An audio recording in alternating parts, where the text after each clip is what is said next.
Rebonjour à toutes et tous pour celles et ceux qui nous suivent depuis le début de cette matinée.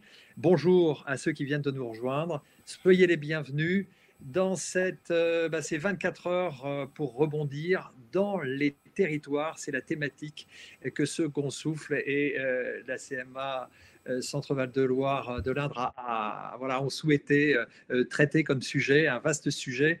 Et cette table ronde 12h30, 13h30 a pour thème les réseaux de financement. Alors c'est important, évidemment, on le sait, mais pour certains peut-être pas suffisamment qu'un projet pour être viable doit être bien préparé, mais surtout bien financé. Alors je vais accueillir tout de suite Bernadette Sauzet. Alors vous êtes déléguée générale d'Initiative France. Alors Initiative France, pour ceux qui ne connaissent pas cette structure, c'est 1000 salariés, 20 000 bénévoles, 213 associations locales, il y en a à peu près 2 par département en moyenne, une proximité territoriale, on va en parler. Alors on le disait, le point important, c'est que tout projet a la nécessité d'être bien financé. Tous ceux qui ont un projet peuvent venir vous voir et oui. à quoi peuvent-ils prétendre? Bonjour à tous et à toutes.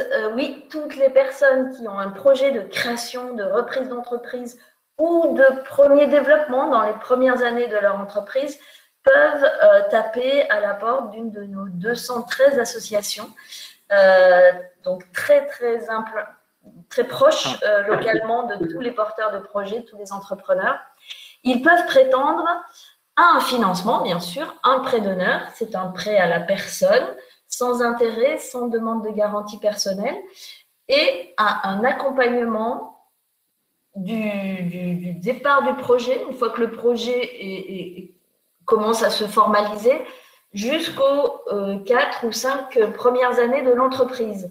D'accord. Alors justement, je vous coupe Bernadette pour revenir un petit peu dans l'ordre des choses. Alors on a un premier projet, une première demande, on est en phase d'étude, on va dire. Là, on peut venir vous voir et vous commencez déjà votre travail à ce stade-là.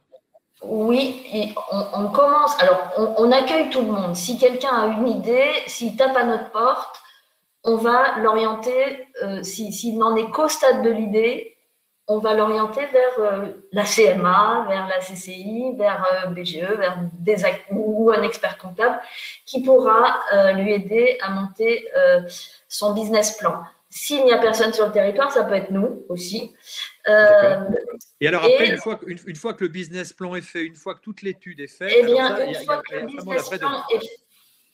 business plan est fait, on va challenger l'entrepreneur sur ce business plan parce qu'il va falloir qu'il soit capable de convaincre un comité d'agrément pour obtenir son financement et un banquier pour obtenir le prêt complémentaire qui va à côté de notre prêt d'honneur. Puisque nous, quand on prête 10 000 €, la banque prête en moyenne 8 fois plus, donc 80 000 €. Et 10 000 €, c'est le prêt moyen, mais on peut prêter 1 000 €, 2 000 € ou 50 000 €. Donc, on va le challenger, on va lui aider à bien finaliser le plan de financement, parce que vous le savez, la principale cause de défaillance des entreprises dans les premières années, c'est que les entrepreneurs sont partis avec trop peu d'argent, ont mal évalué leurs besoins en fonds de roulement, leurs besoins en trésorerie. Et du coup, ce qui est important, c'est de bien dimensionner ce plan de financement. Donc, c'est ce travail-là qu'on fait avec eux. On les challenge aussi sur le projet commercial, le projet. Enfin, on vérifie tous les aspects de leur projet pour qu'au moment où ils vont présenter leur projet au comité de financement, celui-ci soit convaincu que la plupart des fragilités qu'on a pu repérer soient comblées.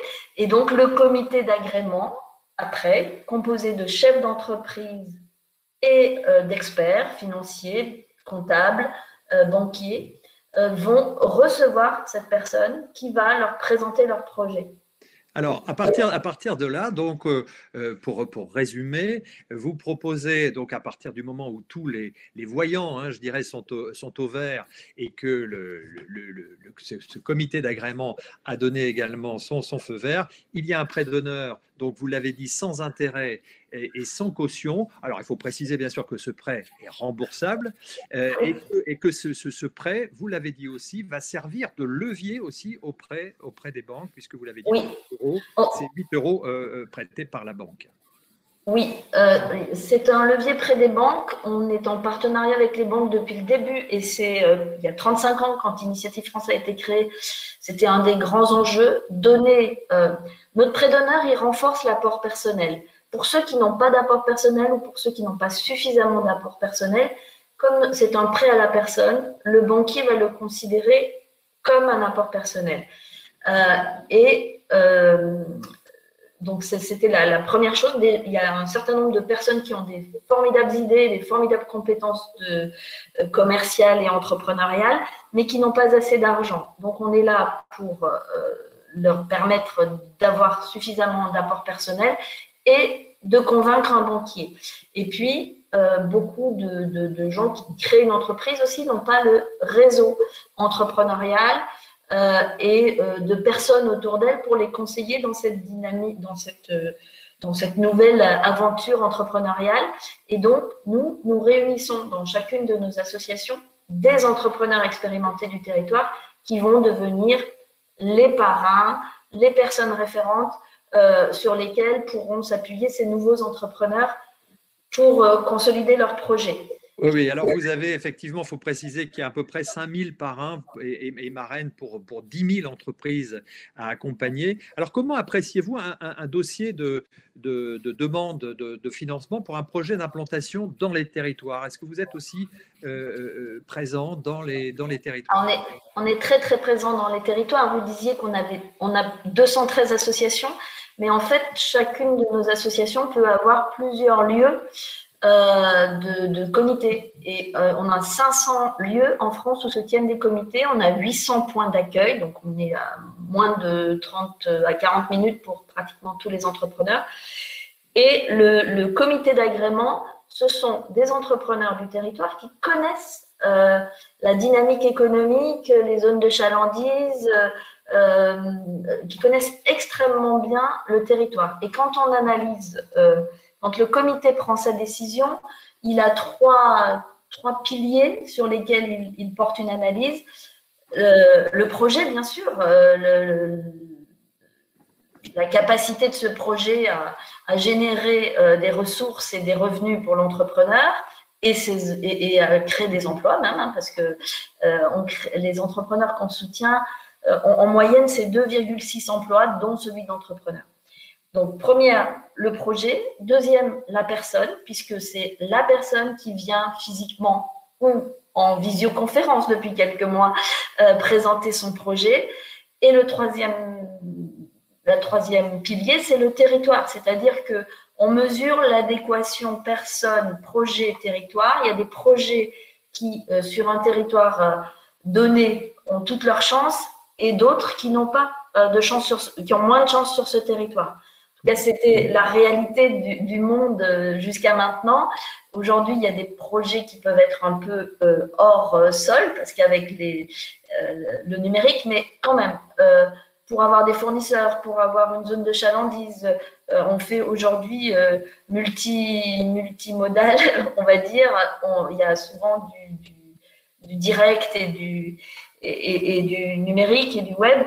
Donc, trois piliers: la personne, son projet et le territoire.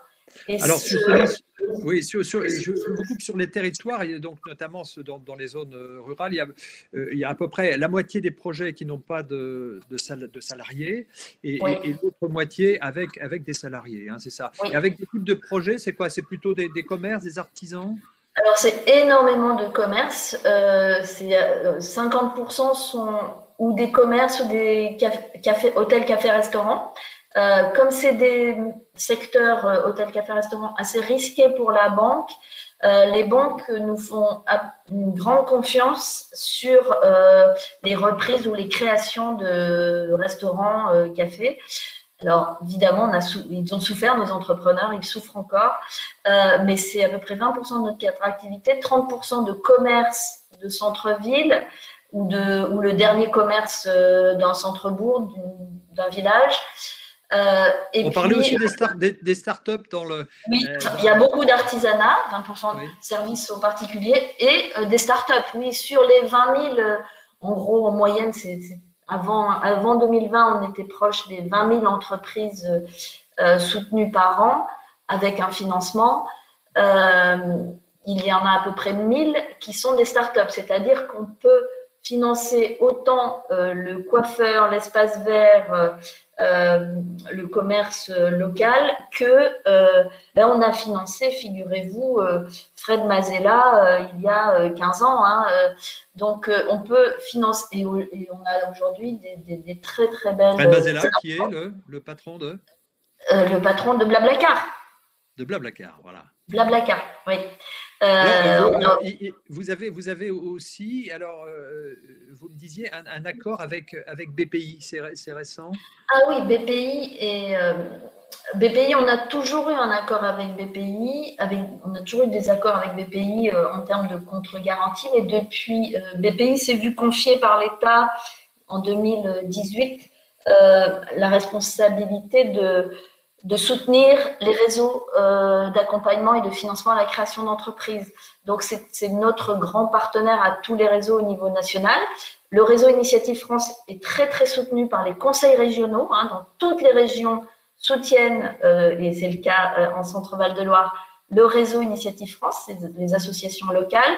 Les intercommunalités nous soutiennent aussi beaucoup. C'est plus de la moitié de nos budgets de prêts et de nos budgets d'accompagnement.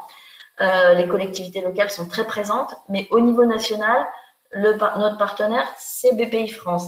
Et depuis, à partir de 2021, BPI France va, chaque fois qu'on va mettre un prêt d'honneur, nous, BPI France, mettra un prêt d'honneur du même montant. Et on ira ensemble chercher la banque pour augmenter la capacité de faire du prêt d'honneur aux entrepreneurs qui vont être très nombreux peut-être cette année, les porteurs de projets, à chercher des solutions, ceux qui vont perdre leur emploi. Et ça sera cumulable du coup, oui? Oui, c'est cumulable. BPI ne donnera pas de prêt d'honneur sans un prêt d'honneur du réseau Initiative ou du réseau Entreprendre d'ailleurs. Donc, c'est absolument cumulable puisque c'est basé sur le nôtre et sur la décision de nos comités. Il n'y a qu'un prêt qui est porté par BPI pour le compte de l'État qui n'est pas obligatoirement cumulable, c'est le prêt d'honneur solidaire. Pour les demandeurs d'emploi, on peut accorder un prêt d'honneur solidaire sans nos propres prêts d'honneur. D'accord. Merci. Merci beaucoup. Je suis obligé de… J'ai peut-être une petite précision, Frédéric, c'est que 9 projets sur 10 soutenus par le réseau Initiative sont toujours là 3 ans plus tard. Oui, et 4 années de moyenne de durée de prêt et 97% remboursés. Donc, effectivement, 55 000 prêts en cours. C'est tout à fait impressionnant. C'est vraiment l'augmentation des chances de réussite pour l'entrepreneur. Bien sûr, et vous mettez bien sûr l'accent sur un regard sur l'homme qui est évidemment, et sur le porteur de projet qui est très important. Je vais laisser, bien sûr, tout est articulé, on le voit bien entre les réseaux d'accompagnement et les réseaux de financement, ça c'est très important de le préciser. Je vais laisser la parole à Romain Michel, qui est délégué régional Île-de-France pour le réseau Entreprendre, et le réseau Entreprendre que je connais bien pour en avoir été lauréat il y a de ça, dans le Nord, il y a de ça quelques années, qui s'est développé depuis bon nombre d'années sur tout le territoire et même à l'étranger maintenant. Expliquez-nous ce que vous proposez. On n'est pas très loin de ce que propose Initiative France. Ce sont des chefs d'entreprise au service de chefs d'entreprise. Vous étudiez des dossiers et vous assurez un accompagnement sur 2-3 ans. Expliquez-nous un petit peu ce que vous proposez, Romain. Bonjour. Alors effectivement, d'ailleurs, on travaille en toute complémentarité avec avec les équipes de Bernadette Sauzet. Réseau Entreprendre, effectivement, a été fondé il y a plus de 35 ans dans le nord de la France, dans une période assez difficile, puisque le fondateur André Meunier, lorsqu'il était à la tête de Fildar, a dû licencier. Et du coup, c'est suite à des plans de licenciement massifs sur l'industrie textile notamment, qu'il a eu l'idée de mobiliser des chefs d'entreprise pour que ceux-ci, comme vous l'avez indiqué, puissent accompagner d'autres chefs d'entreprise d'une manière bénévole. Donc, Réseau Entreprendre aujourd'hui, voilà, c'est une communauté d'environ 15 000 membres, des chefs d'entreprise en activité, qui donnent une partie de leur temps pour justement aider des créateurs ou des créatrices, des repreneurs d'entreprise et aussi des entreprises en fort développement. On va se positionner sur des projets qui sont très porteurs d'emploi, puisque c'est le fil conducteur et c'est l'origine Réseau Entreprendre, c'est l'ADN Réseau Entreprendre. Et du coup, on va pouvoir accompagner un entrepreneur de 0 à 7 ans. Alors, quand je dis 0, pour préciser, pour donner un peu plus de concret, on ne va pas intervenir tout à fait en amont d'un projet. Il y a d'autres entités qui ont été citées précédemment, comme les CCI, Chambre des métiers ou autres, qui accompagnent déjà des porteurs de projets. Et puis nous, ils vont s'adresser à nous ensuite, s'ils portent un projet avec de l'emploi, ils vont s'adresser à nous un petit peu plus tard. Et nous, on va intervenir, et nos membres, chefs d'entreprise, c'est là qu'ils vont partager leur expertise, leur expérience, pour renforcer le projet qui est porté par le candidat. L'idée, c'est de l'accompagner, puisqu'on a tout un process où un candidat va rencontrer environ une dizaine de nos membres pour renforcer son projet et ensuite passer en comité, où là, l'association locale va décider d'enclencher un accompagnement individuel, c'est-à-dire un membre d'une association qui va accompagner pendant 2, parfois 3 ans, l'entrepreneur qui a démarré. Alors Et puis, en effectivement, parallèle, ces entrepreneurs accompagnateurs sont aussi choisis en fonction de leur spécialité pour oui, accompagner le lauréat, le chef d'entreprise oui, sur peut-être, c'est ça, sur une thématique spécifique. oui. Oui, alors notre accompagnement est relativement généraliste puisqu'on va quand même accompagner au métier de chef d'entreprise.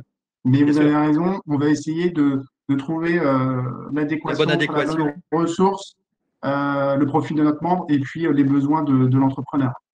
Sachant qu'au-delà de cet accompagnement individuel, on a aussi un accompagnement collectif, puisque nos lauréats entrepreneurs vont être d'emblée, vont rejoindre en fait un club des lauréats où une fois par mois, ils vont pouvoir travailler ensemble par promotion à un sujet très opérationnel, de type trésorerie, relation avec le banquier, relation avec des tiers. Voilà, on va avoir un mix et une complémentarité d'un accompagnement individuel et collectif au-delà de notre offre en termes de prêt d'honneur. Voilà, chez nous, on propose entre 15 000 et 50 000 euros, voire plus, pour des projets un peu plus spécifiques, liés parfois à l'innovation ou à des sujets un peu plus spécifiques selon nos partenaires. Mais en fait, on va avoir tout ce package qui mêle des aspects d'accompagnement, de financement, de solidarité, puisque nos membres donnent une partie de leur temps et de leur expérience bénévolement et en toute bienveillance pour voilà, pouvoir accompagner et faire grandir des chefs d'entreprise.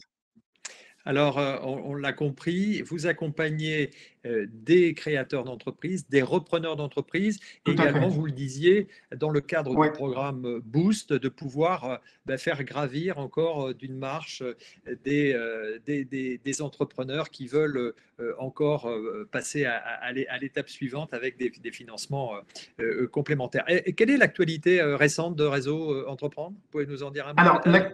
oui, quelques points d'actualité.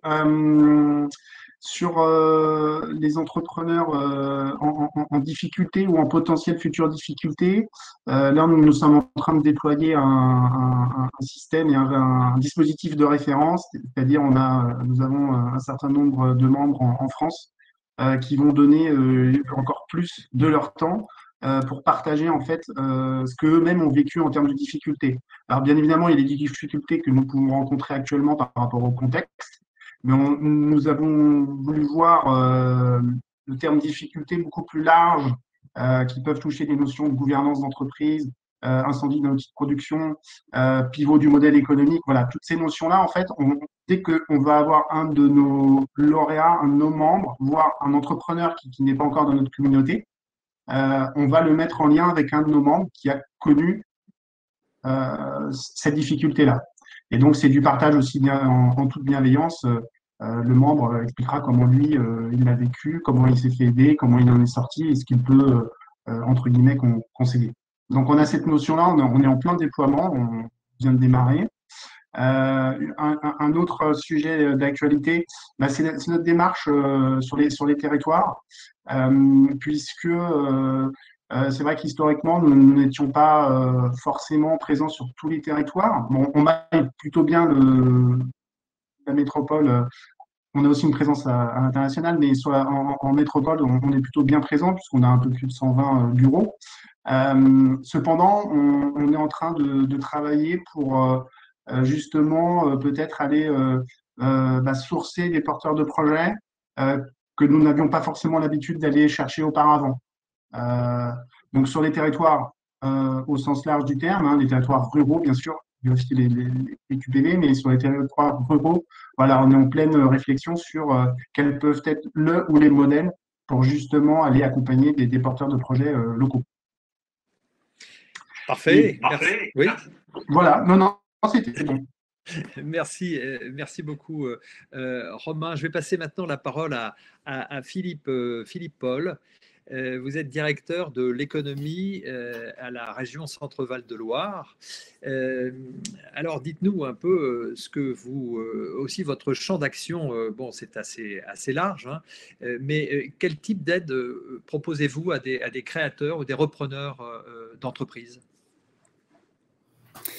Alors, sur la région Centre-Val de Loire, alors je voudrais peut-être revenir quand même sur les objectifs qui sont un petit peu poursuivis par la région dans l'accompagnement qui est fait auprès des porteurs de projets dans le cadre d'une création d'une reprise d'entreprise. Donc le premier, c'est bien entendu de faciliter finalement la création d'entreprise sur le territoire et la reprise d'entreprise. Et puis le deuxième, c'est de faire en sorte que la création ou la reprise d'entreprise soit pérenne.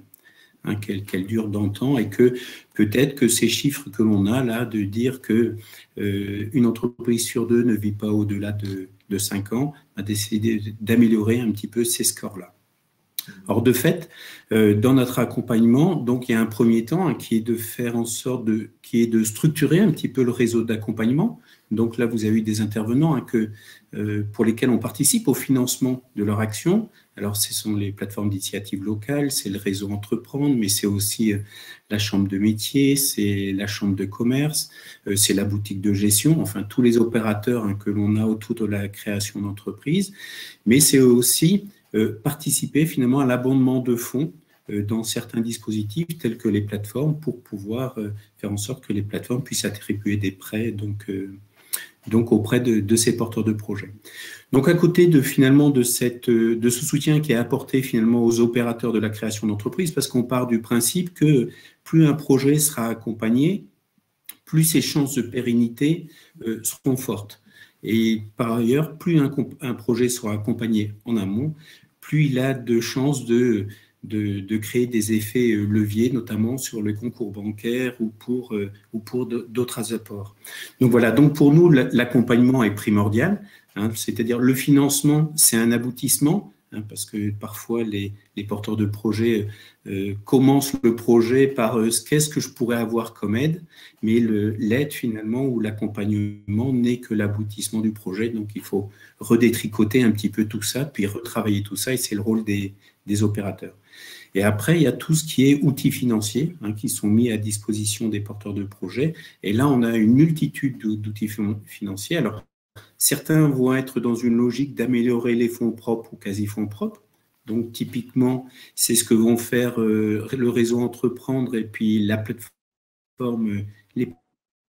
plateformes d'initiative locale en attribuant des prêts d'honneur qui souvent se traduisent dans l'entreprise, soit par du capital ou soit des apports en compte courant d'associés. Donc, c'est un petit peu le haut de bilan qu'il nous faut améliorer, puisqu'ensuite, dans les aides que l'on peut attribuer, nous, régions en direct, qui sont soit des avances remboursables ou des subventions, on va avoir ce regard un petit peu sur ce niveau de fonds propres, c'est-à-dire les apports en fait qui vont être faits par les porteurs de projets dans leur projet, parce que ça va nous permettre à nous de mesurer l'implication du porteur de projet dans son propre projet. Voilà, donc on a des dispositifs qui sont soit sous forme de subventions, qui sont soit sous forme d'avances remboursables. Des avances remboursables, ce sont des prêts à taux zéro qui sont attribués donc, aux porteurs de projets dans le cadre de reprise ou de création, avec des différés de remboursement qui peuvent aller jusqu'à 2 ans, des taux d'intervention qui peuvent aller de 40 à 50% des dépenses éligibles, donc on va sur des niveaux quand même relativement importants. Et à côté de ces subventions ou de ces avances remboursables, on a aussi tout un système de garantie de prêts qui peuvent être attribués soit par le secteur bancaire, soit par la BPI. Alors juste pour faire le lien, il y a un travail quand même qui se fait avec la BPI, parce que tous nos dispositifs, on essaie de les réfléchir en complémentarité avec la BPI pour essayer de faire en sorte qu'il n'y ait pas de trou dans la raquette, dans l'accompagnement des porteurs de projets, et puis voir quel est le dispositif qui est le plus opportun à mobiliser pour accompagner au mieux le porteur de projet. D'accord, donc en résumé, de l'accompagnement, la participation financière et puis aussi un maillage du territoire auquel vous avez vraiment axé aussi vos actions. Oui, voilà. La région, déjà, elle est présente dans tous les départements du centre de Val-de-Loire, mais le maillage est également assuré par les opérateurs, mais ça a été dit dans le cadre de la plateforme, mais c'est vrai également pour les chambres de métiers, c'est vrai également pour les chambres de commerce, c'est également vrai pour la boutique de gestion, c'est également vrai pour les couveuses, qui sont aussi une autre forme de montage de projets de création d'entreprise, quand on est dans des logiques un petit peu de portage salarial. Donc voilà, donc tous ces opérateurs là assurent un maillage territorial au plus près du territoire et au plus près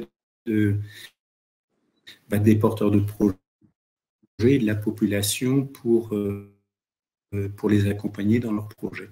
Alors vous intervenez également auprès d'entreprises en difficulté.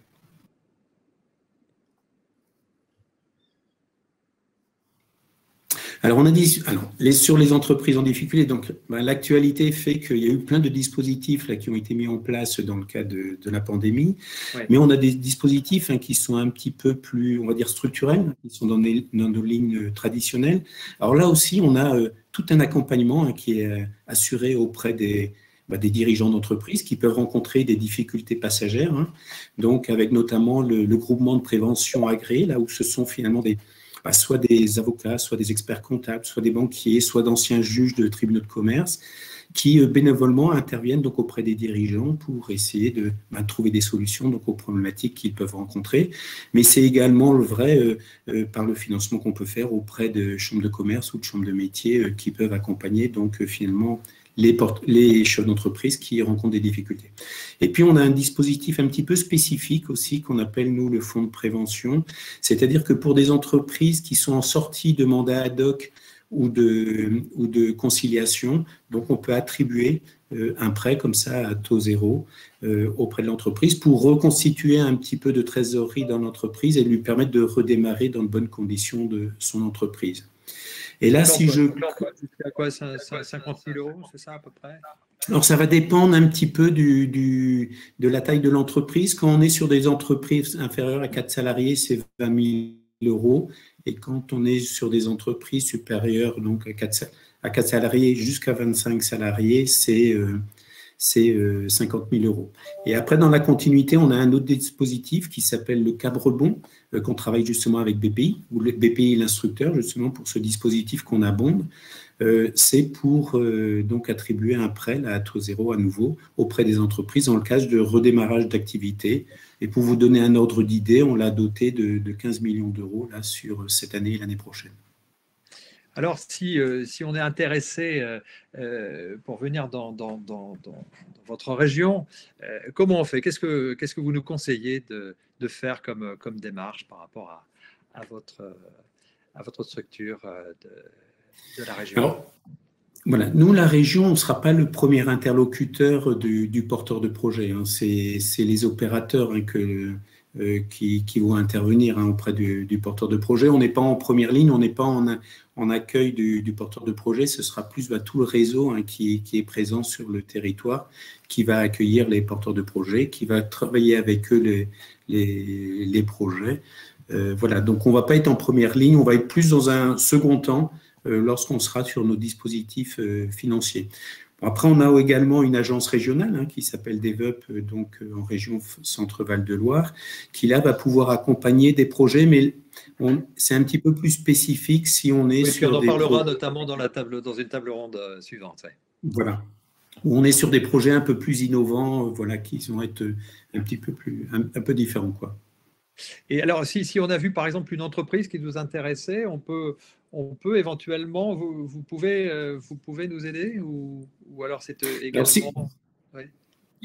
Alors, si nous, on pourra vous aider sur les outils financiers que l'on a, notamment donc nos systèmes soit de subvention ou d'avance remboursable, mais on ne sera toujours pas au premier volet. C'est-à-dire que si vous détectez, parce que là aussi, donc j'en ai pas parlé, mais on participe au financement d'une bourse des entreprises à reprendre en région Centre-Val de Loire qui est animée par la Chambre de métier puis la Chambre de commerce, les deux chambres régionales. Donc là, on a tout un travail qui est fait par les compagnies consulaires pour accompagner les cédants à la cession de leur activité. Mais du coup, ça fait une bourse d'opportunité d'entreprises à reprendre donc sur la région Centre-Val de Loire.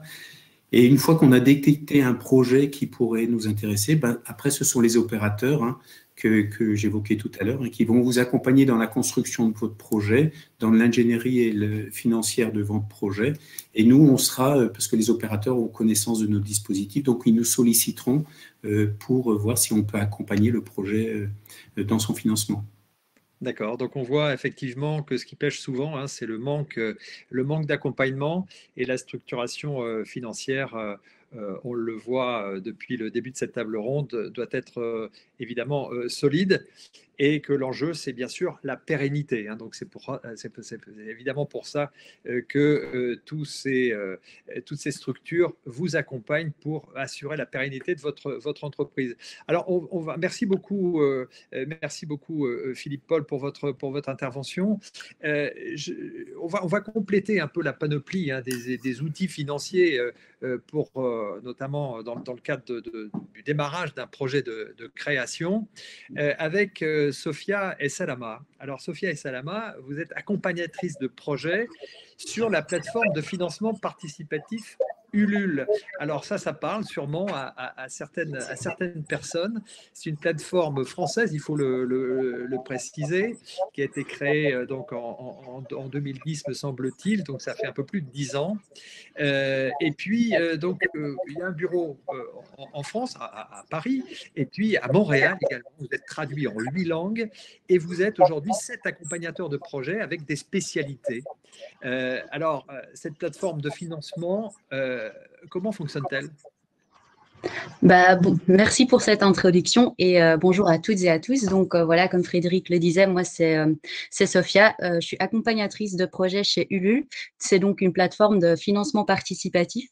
Donc qu'est-ce que ça veut dire en fait le financement participatif ? En fait, c'est faire financer son projet par la foule.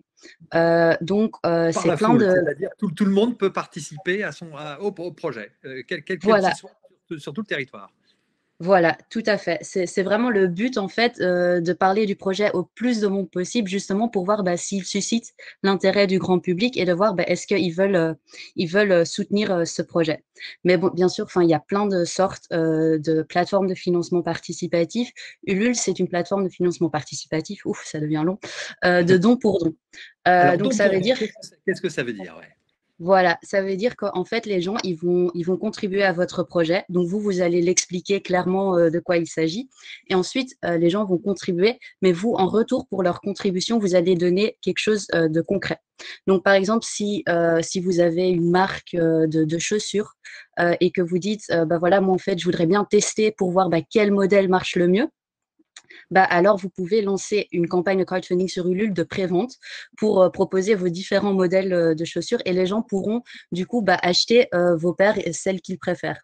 Donc là, j'ai pris l'exemple de marque de chaussures, mais ça marche vraiment pour tout type de projet. Sur Ulule, il y a acheter, alors je vous coupe. Acheter, ça veut dire qu'en fait, on va mettre de l'argent pour financer justement le projet et en contrepartie, on aura justement un produit. On n'aura pas une caisse de 12, mais on aura le Oui. produit. Donc c'est la contrepartie, hein, c'est le principe du don pour don, avec éventuellement d'autres remerciements. Hein, si c'est pas un produit, ça peut être des goodies, ça peut être des soirées de remerciements, etc. Mais c'est pas de Oui. l'argent, hein, c'est-à-dire qu'on n'a pas d'argent en contrepartie.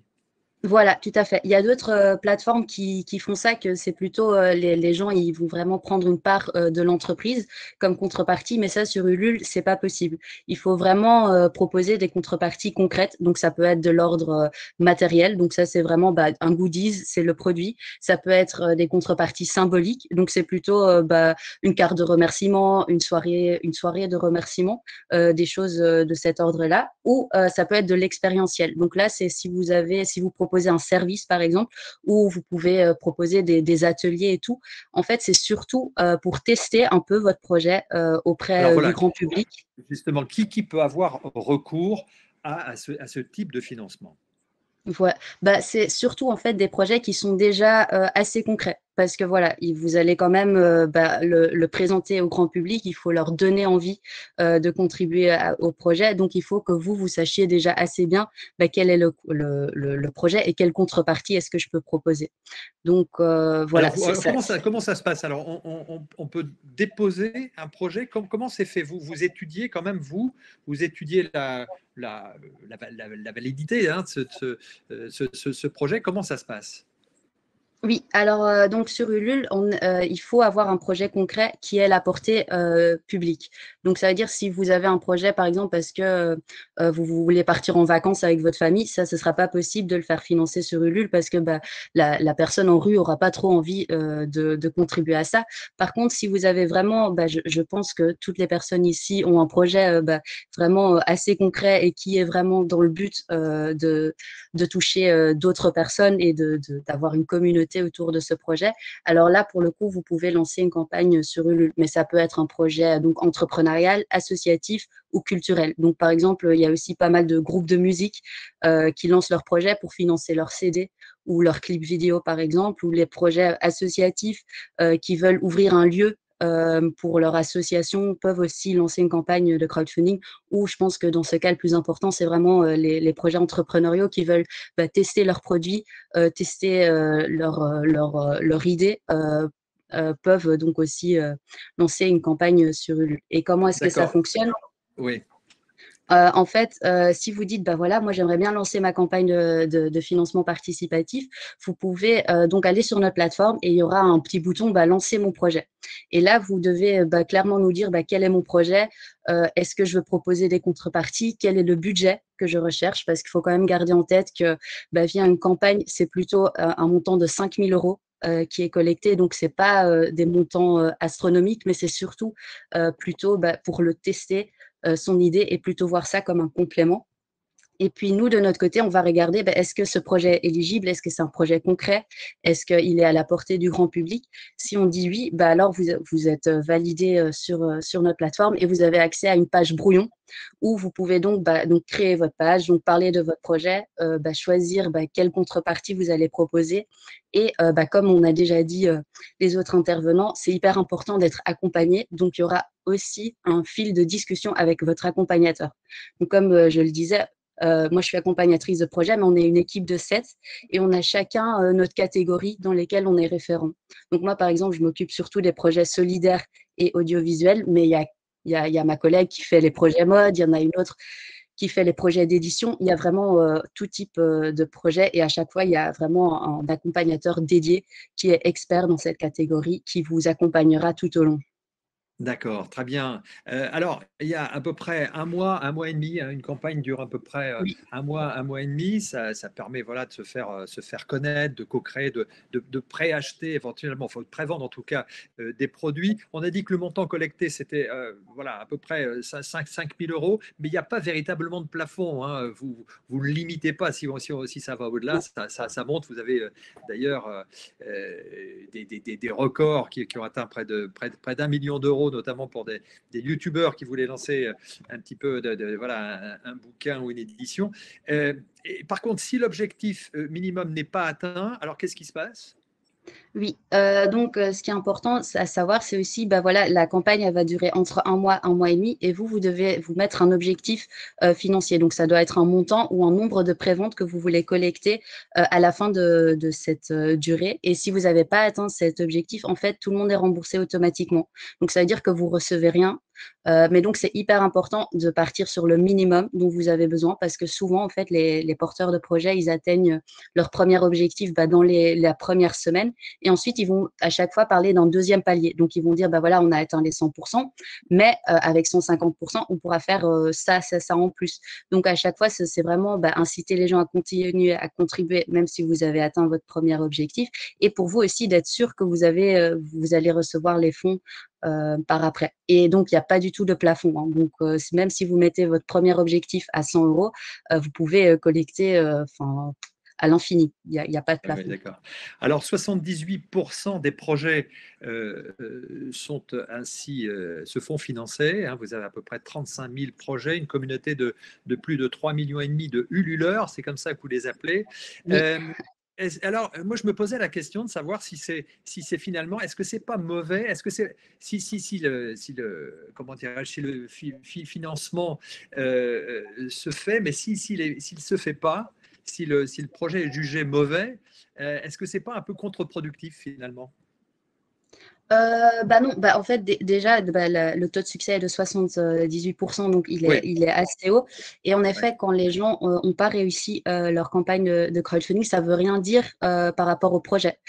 Souvent, c'est vraiment parce qu'ils ont mal communiqué autour de leur projet, ou ils n'avaient pas…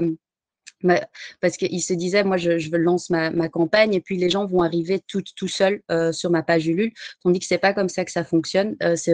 C'est hyper important de communiquer autour de sa campagne pour aller toucher ces gens qui connaissent pas encore le projet. Donc non, c'est pas contre-productif. Souvent, c'est aussi une bonne idée d'après réfléchir un peu, pourquoi est-ce que ça n'a pas fonctionné? Soit parce que j'ai mal communiqué, soit peut-être parce que mon produit ne répond pas aux besoins, soit peut-être parce que mon discours est pas clair. Je pense que c'est important d'après réfléchir bien à pourquoi est-ce que ça n'a pas fonctionné, et de peut-être remettre un peu en cause, mais je ne pense pas que ça a un effet négatif, en tout cas. D'accord. Alors, un point qui est somme toute assez important de préciser, c'est que depuis début 2021, c'est tout récent évidemment, vous avez mis en place un système particulier, donc notamment un accompagnement pour des projets de création d'entreprise. Alors dites-nous un mot, parce que c'est vraiment, ça concerne directement, c'est des formations qui existent, qui sont payantes, mais remboursées éventuellement par le CPF pour créer son entreprise en 6 semaines. Alors, dites-nous un peu comment ça se passe. Ce sont des coachs, c'est ça, perso? Alors, comment est-ce que ça fonctionne? Donc, toutes les 6 semaines, il y a une nouvelle cohorte d'entrepreneurs qui veulent se lancer dans l'entrepreneuriat à impact, ou même des assos. Et pendant 6 semaines, en fait, il y aura des masterclass avec des experts dans certains domaines qui vont venir parler pour justement expliquer comment est-ce qu'il faut créer son entreprise. Donc, ça, c'est d'un côté. Mais d'un autre côté aussi, chaque personne a vraiment un coach personnel qui va l'aider avec des séances de coaching pour justement répondre aux besoins de la personne. Et il y a bien sûr aussi un temps d'échange entre toutes les personnes qui participent pour justement pour échanger. Et donc, c'est un peu comme ça que ça fonctionne. C'est tout à fait remboursable par le CPF. Et voilà. Alors, tout ça, ça se fait en ligne. Et comment on peut accéder à ça? C'est directement sur la plateforme Ulule, on peut avoir accès à ces informations? Oui, en fait, je peux mettre le lien dans le chat si vous voulez. Parfait. Oui, absolument, on veut bien. Oui. Et puis après, en fait, c'est donc vous regardez un peu si ça correspond. Et puis, il y a Marion et Rémi, mes collègues, qui se chargent, si ça vous intéresse, de vous appeler pour justement en parler plus en précision pour votre projet à vous, pour voir est-ce que ça correspond à ce que j'ai besoin ou non. Donc, c'est vraiment, là, il n'y a pas d'obligation. C'est vraiment juste pour voir est-ce que ça répond à mes besoins. Donc, j'ajouterai le lien. Et puis, si ça vous intéresse, n'hésitez pas à prendre rendez-vous pour en parler plus en détail. D'accord. Écoutez, parfait. Merci beaucoup, Sophia, de nous avoir présenté cette plateforme Ulule. C'est une manière un peu voilà, innovante, actuelle de tester son produit. J'accueille maintenant Pierre Luneau. Alors, il y a un lien direct. Vous êtes directeur de territoire chez BNP Paribas, pardon. Précisez tout de suite en transition que vous êtes partenaire justement d'Ulule depuis l'origine, quasiment depuis 10 ans. Mais bonjour à toutes et à tous. En effet, nous accompagnons Ulule depuis la création, puisque nous croyons fortement dans les prêts participatifs. Et puis, ils se sont développés aussi dernièrement, on voit, dans l'accompagnement des porteurs de projets. Et nous voyons sur le terrain, les porteurs de projets, Madame Sauzet le disait tout à l'heure, c'est primordial, Monsieur Paul le soulignait aussi, qu'un porteur de projet qui est accompagné a beaucoup plus de chances de pérenniser son entreprise. Eh bien, c'est vrai, c'est ce que nous constatons aussi, mais malheureusement, il y a encore beaucoup de porteurs de projets qui ont la méconnaissance des réseaux qui sont dans nos territoires et qui ne sont pas toujours accompagnés. Donc, en tous les cas, oui, nous sommes partenaires de Ulule et très contents et toujours très heureux de voir le développement et l'enthousiasme qu'il génère aussi dans les différents projets et secteurs d'activité. Alors, nous l'avons vu avec Initiative France et puis également avec le réseau Entreprendre, justement ces compléments aux prêts d'honneur qu'on a vu plus tôt. Vous confirmez que effectivement les banques peuvent ces prêts d'honneur peuvent servir de levier auprès des banques pour justement compléter les financements de leurs projets. Tout à fait. Alors, nous intervenons en complément des prêts d'honneur, mais pas que. Mais en effet, ces prêts d'honneur, comme le disait Madame Sauzet, parfois les porteurs de projets n'ont pas forcément la trésorerie nécessaire, n'ont pas suffisamment d'apport, et ce prêt d'honneur est considéré pour nous comme un apport personnel. Et ça a vraiment toute son importance. Et puis, l'expertise que chacun apporte, le regard que chacun apporte sur le projet, sur, je dirais, la maturation aussi de ce projet avec tous les entrepreneurs qu'il y a, et aussi un gage, je dirais, de qualité et de réussite. Donc, alors vous êtes donc l'avantage, puisqu'on parle des territoires, vous avez un avantage d'un ancrage local assez fort, puisque vous avez un réseau local et international. Donc, par rapport à cette problématique d'aller justement faire financer son projet, d'aller rencontrer des banques, vous répondez présent quelque part. Tout à fait. Nous sommes présents sur la totalité du territoire national, dans l'ensemble des départements français, en métropole, en outre-mer, pour parler principalement de la France. En effet, il y a un certain nombre d'implantations aussi à l'international.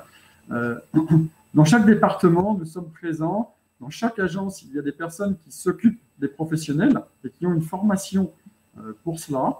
Et la connaissance du marché local est primordiale. Alors, j'ai une question à vous poser. Comment appréciez-vous justement un projet, une personne qui est en difficulté, qui doit monter son projet? Comment étudiez-vous un projet? Qu'est-ce qu'un bon ou un mauvais projet? Alors, il n'y a pas de bon ou mauvais projet. C'est souvent une question qu'on nous pose. Quel est le bon ou mauvais dossier? Il n'y a pas de bon ou mauvais projet. Il y a parfois des projets qui sont plus ou moins bien présentés, approfondis, ou parfois, comme je le disais tout à l'heure, des personnes qui ne sont malheureusement peu ou pas accompagnées par méconnaissance des réseaux qu'il y a dans l'ensemble de nos territoires. Et pour revenir sur le rôle du banquier dans la création ou dans la reprise d'une entreprise, c'est avant tout un échange qu'il y a entre le porteur de projet, l'entrepreneur, le futur entrepreneur et le conseiller bancaire pour mieux connaître justement ce porteur de projet et bien comprendre son projet en lui-même. Alors, on va s'intéresser à l'homme avec un grand H, hein, afin de s'assurer bien de l'adéquation de ce projet avec son profil, via notamment son expérience professionnelle, puisqu'on a un certain nombre de personnes qui s'installent dans un cadre de réorientation professionnelle. On va aller chercher les qualités dans son expérience professionnelle qu'il a vécue, les qualités qu'il aura besoin dans son futur métier. Et certains reprennent aussi des formations en cours de route complémentaires. On va aller comprendre les motivations qui ont poussé à avoir ce projet d'installation. On va identifier aussi la capacité chez ce candidat, j'allais dire, à l'entrepreneuriat, à conduire son projet. Et puis, une fois qu'on a parlé de l'homme, c'est un facteur important, parce que je dirais c'est la clé de voûte. Hein. On va bien sûr s'intéresser au marché, au projet en tant que tel, au marché, à la connaissance de notre marché local. Et ça, c'est important, à la concurrence qu'il peut y avoir, à la stratégie qu'il souhaite développer. Parfois, on peut être sur une stratégie innovante, sur un marché de niche aussi. Et puis, on a parlé tout à l'heure du prévisionnel d'activité, puisque cette activité, si on souhaite s'installer, c'est qu'on veut en vivre et on doit pouvoir en vivre. Et ça, c'est très important. Et donc, c'est un travail qui est fait en partenariat avec le réseau Initiative, mais aussi avec les experts comptables, qui sont des partenaires importants, aussi des créateurs d'entreprises. Donc, ce sont tous ces sujets-là qui sont pris, tous ces points-là qui sont pris en compte. Et puis, les derniers points, on va dire, quel statut je choisis? Est-ce que je suis en nom propre? Est-ce que je suis en forme sociétaire? Et puis, on a parlé, bien sûr, de l'apport personnel avec les prêts d'honneur, entre autres, mais qui sont une partie de l'apport personnel. Certains font de l'apport numéraire, mais d'autres peuvent faire aussi de l'apport en matériel. Merci, Monsieur Luneau, pour toutes ces précisions. J'aimerais laisser maintenant, William, la parole aux internautes qui ont peut-être des questions à poser à nos invités. Oui, il y a 2 questions insistantes. Alors, quelles sont les subventions pour l'installation? On ne t'entend pas, William. Vous ne m'entendez pas? Si? Si. William? Si, parfaitement. Bon. Ah, je n'entendais pas. Ouais. Alors, la question. Oui, quelles sont les subventions pour l'installation ou l'arrivée d'une entreprise en libéral dans l'Indre?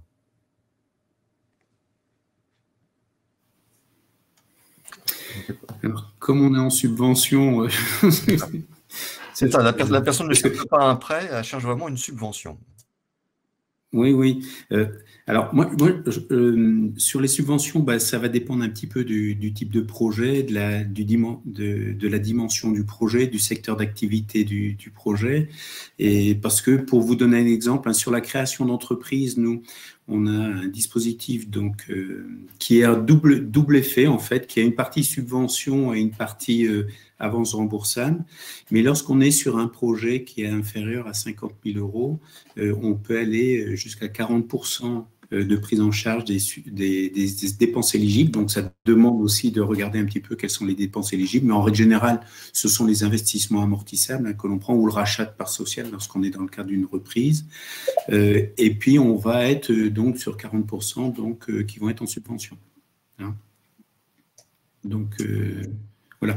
Mais je voudrais revenir quand même sur un aspect, parce que j'ai vu qu'il y avait plein d'échanges sur la question de l'argent. Je pense que ce qui est très important, puis quand c'était évoqué là, tout à l'heure pour le banquier, pour comment un bon, un mauvais projet, etc., je pense que la bonne construction du projet fait que automatiquement on attire, on fait adhérer finalement les partenaires financiers donc, au projet, puis on capte des financements. Mais ça veut dire que on a des éléments autour de l'étude de marché, on a des éléments autour des prévisionnels, alors c'est compte rendu de résultats prévisionnels, plan de financement prévisionnel, etc. On a déjà une idée assez précise de son projet et puis ça va automatiquement enclencher des financements possibles, sachant que tout ça est cumulatif, hein. C'est pas parce qu'on a eu un prêt d'honneur d'une plateforme, par exemple, qu'on ne peut plus avoir de prêt bancaire. Au contraire, et nos aides également à la région, quand on est en direct comme ça, l'idée, c'est toujours d'avoir un effet levier, c'est-à-dire qu'on puisse faciliter l'accès à l'emprunt bancaire à travers les dispositifs qu'on met en œuvre. Et c'est pour ça que ça peut être des subventions, ça peut être des avances remboursables, ça peut être des concours en fonds propres, mais ça peut être aussi de la garantie, mais de prêt bancaire. C'est-à-dire que la région va prendre un risque sur le prêt bancaire qui est attribué, donc parce que s'il y a une défaillance de l'entreprise, c'est la caution de la région ou la garantie de la région qui va être activée. Oui, c'est ça. Donc, on n'est jamais trop financé finalement, et on peut, comme vous le disiez, voilà, cumuler les aides pour pouvoir avoir un projet le plus solide possible. Une autre question, William? Question de Sabrina. Quelles sont les probabilités de financement sur une reprise de café en milieu rural?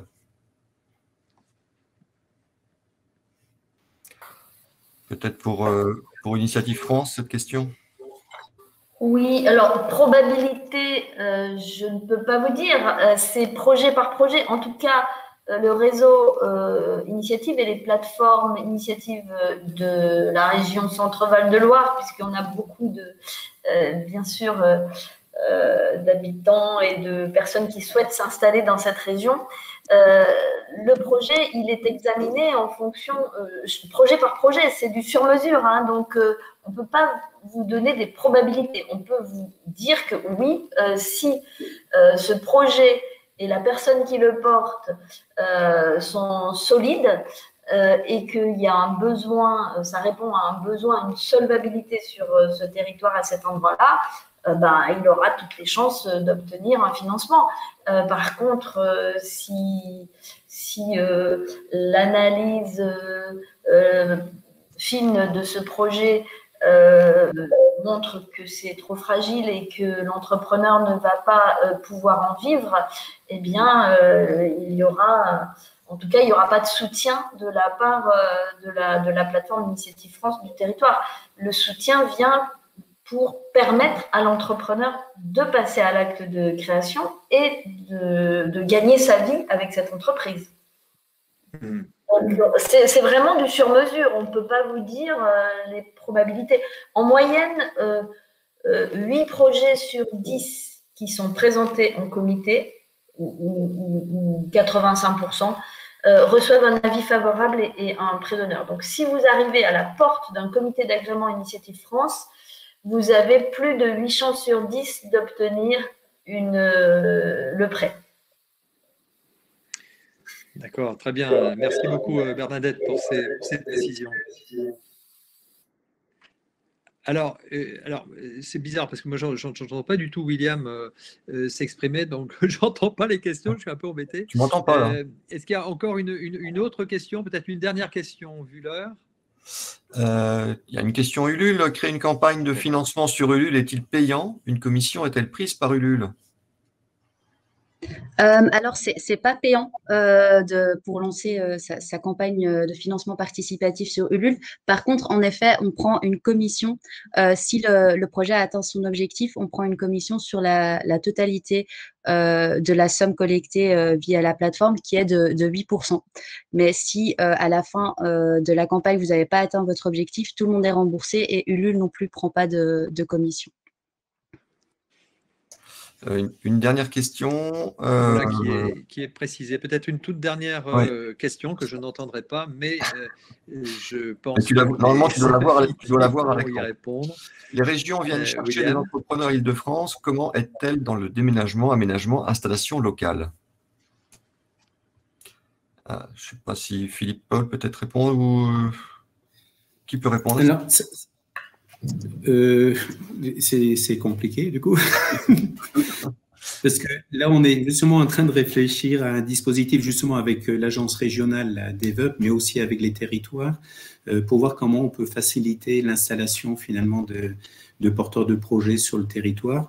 Mais il y a quand même sur le plan départemental des agences d'attractivité qui souvent facilitent l'accompagnement finalement des gens qui voudraient s'implanter sur le territoire, et ils vont poser toutes les questions qui vont être autour, si je viens, est-ce que mon conjoint ou ma conjointe peut trouver un emploi, est-ce qu'on trouve un logement facilement, comment je peux faire pour mes enfants, etc.